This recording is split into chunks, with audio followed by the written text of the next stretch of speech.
luluto naman tayo ng pansit dahil may order. May birthday yung aming kasumba. So, ito, ginisa ko muna yung taba ng chicken, yung balat na may taba-taba. Sibuyas na puti ang gamit ko. At saka bawang. Saka ito yung halo ko. Eros, kikiam, at saka atay. At saka himay-himay na laman na manok. Tapos yung pollo.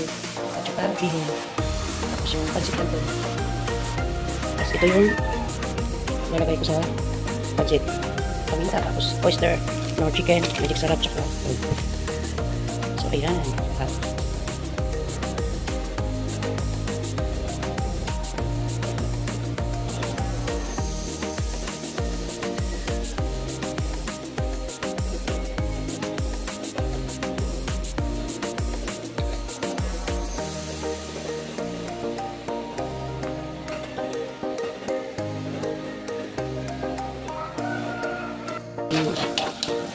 Chicken.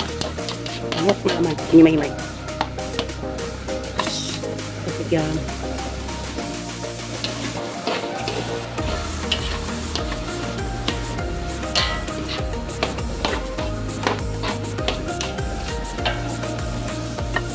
Patay.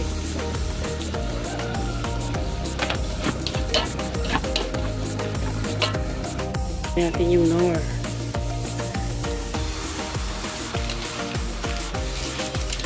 Sarap.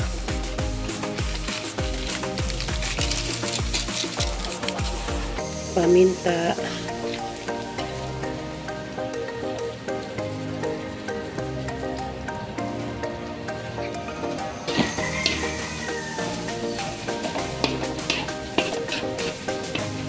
Luto ko, video ko. Kasi mag-isa lang ako. At syempre, mawala yung monster. Lalo pa, mas marap yung pansit natin.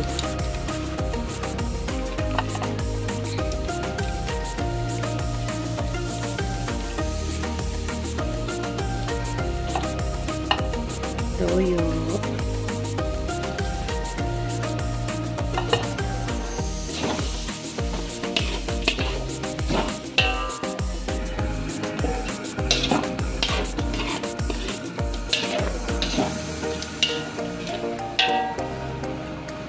Ilalagay na natin yung yung pinakuluan ng sa manok kasi nandoon yung lasa ng manok. Kaya kailangan hindi mo siya itapon. Yung pinakuluan ng laman ng manok.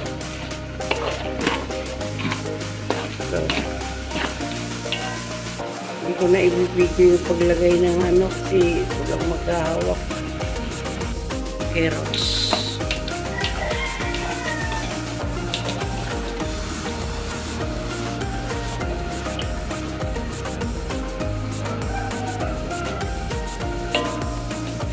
Kaya na natin ilagay yung repolyo kasi mabilis lang maluto.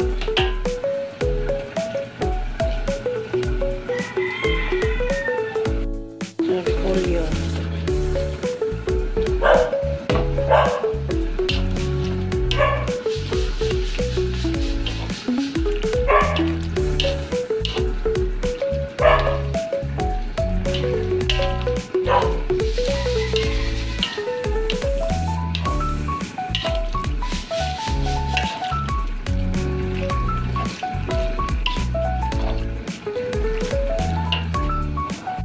Na yung canton.